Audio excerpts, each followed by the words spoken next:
Géna Lebras, bonjour. Géna, vous vous trouvez devant le palais de Dolmabahçe, là où vont justement se dérouler ces pourparlers qui nous sont annoncés en deuxième partie de journée. C'est là où les délégations russes et ukrainiennes sont censées se retrouver. Grand rendez-vous annoncé. On ne sait pas quand, ni avec qui, ni comment exactement. Volodymyr Zelensky lui-même ne sait pas s'il va se rendre à Istanbul aujourd'hui. Alors effectivement, là, ce qui se passe en Turquie, c'est un peu dans deux endroits différents et en deux temps. Vous l'avez dit, d'abord, Volodymyr Zelensky vient d'arriver en Turquie. Sur le tarmac de l'aéroport, il s'est même exprimé à la presse. Nous sommes venus avec une délégation de la plus haute importance quand les Russes se sont contentés d'une délégation symbolique, a-t-il déploré. Il est ensuite entré en rendez-vous avec son homologue turc Recep Tayyip Erdoğan, une rencontre durant laquelle il devrait se consulter sur un potentiel changement de format des pourparlers à Istanbul et décider si Volodymyr Zelensky décide d'y aller. À Istanbul, par ailleurs, là où je me trouve, on est toujours dans l'attente avec très peu d'informations. On sait que les pourparlers ont été repoussés à l'après-midi sous une impulsion des Turcs, sans doute aussi pour laisser le temps à Volodymyr Zelensky de prendre une décision. À ce stade, d'ailleurs, la composition de la délégation ukrainienne n'a toujours pas été révélée, ce qui offre encore pas mal de possibilités. Merci beaucoup Géna Lebras en direct donc d'Istanbul où vous allez nous faire vivre donc cette séquence. Antoine Mariotti, bonjour. Bonjour. On vient d'entendre les propos de Volodymyr Zelensky qui quand même va jusqu'à qualifier la délégation russe de factice. C'est une farce, a-t-il dit à son arrivée. Réaction à l'instant. En Russie, je vous lis la réaction du côté de Moscou. Critique en direction de Zelensky. Moscou le qualifie de clown et de raté. Une réaction au sein de la diplomatie russe voilà, qui donne le ton. En attendant, Poutine est effectivement le grand absent de cette journée.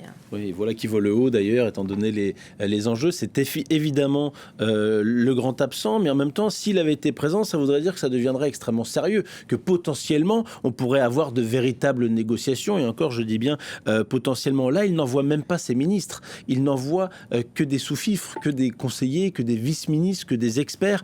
Donc évidemment, ça tranche radicalement avec le niveau de délégation envoyé par l'Ukraine, parce que Géna Lebras a tout à fait raison. On ne connaît pas le détail de la délégation, mais on sait que le président Zelensky est à Ankara, et on sait aussi qu'il est venu avec son ministre des Affaires étrangères et son ministre de la Défense, potentiellement pour participer aux négociations. Mais étant donné la qualité, entre guillemets, il ne s'agit pas des hommes, mais au niveau hiérarchique de cette délégation russe, il se demande si eux aussi vont aller jusqu'à Istanbul ou s'ils vont rester à Ankara et rentrer à Kiev. Donc on voit bien que Vladimir Poutine n'a aucune envie, même aucun intérêt que ça s'arrête, parce que finalement ce serait un constat d'échec si la guerre s'arrêtait tout de suite. Le pouvoir ukrainien qu'il déteste tant, qu'il voulait tant chasser, est toujours au pouvoir et même assez central. Et même quand il a pensé, après le fameux coup de gueule de Donald Trump contre Zelensky dans le bureau Oval, Zelensky a réussi à surmonter ça finalement, à revoir Donald Trump, notamment au Vatican, à le faire même changer un petit peu de ligne. Il pensait conquérir Kiev, rappelons-le quand même, et l'ensemble du pays en 2 semaines, c'est toujours pas le cas. 3 ans après, il n'arrive même pas à contrôler entièrement les régions qu'il a officiellement revendiquées depuis. Donc c'est quand même aussi un problème. Il a même perdu un bout, même si ce n'est qu'un tout petit bout de son propre territoire, le tout au prix de dizaines de milliers de soldats russes, au bas mot, qui sont morts, et alors que son armée est 10 fois supérieure en nombre d'hommes et bien plus équipée initialement que l'armée ukrainienne. Tout ça est quand même un constat d'échec si ça s'arrêtait aujourd'hui. Cela dit, pour nuancer, Vladimir Poutine n'a jamais dit qu'il venait en personne. Il a invité la semaine dernière, donc dans la nuit de samedi à dimanche, les Russes et les Ukrainiens à négocier ensemble. Exactement. Aujourd'hui, de suite, Volodymyr Zelensky, qui a eu une tactique assez efficace d'ailleurs, dit très bien, moi j'y serai et je vous attends. Et donc là on attend de voir. Et Donald Trump qui a un petit peu excusé Vladimir Poutine en disant je ne suis pas là, donc c'est normal qu'il ne vienne pas. En attendant, là on le voit, le climat est quand même de plus en plus délétère. On en est presque à des noms d'oiseaux qui fusent entre les Russes et les Ukrainiens. On ne sait même pas si Volodymyr Zelensky va se rendre cet après-midi à Istanbul ou pas. Qu'est-ce qu'on peut attendre de ces pourparlers qui étaient quand même annoncés comme une grande première après 3 ans de guerre ?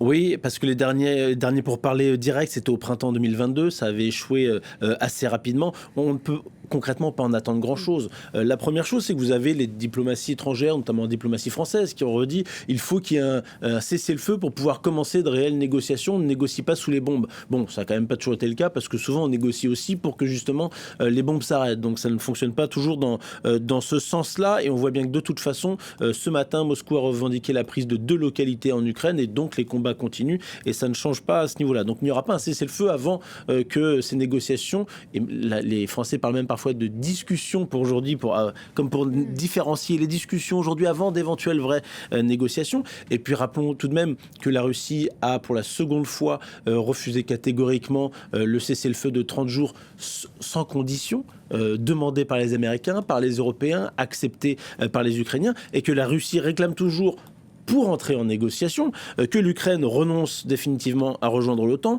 que les Occidentaux ne livrent plus d'armes à l'Ukraine, et en plus ils demandent l'assurance de garder les territoires qu'ils ont déjà annexés en Ukraine, ce qui fait quand même beaucoup avant de commencer des négociations.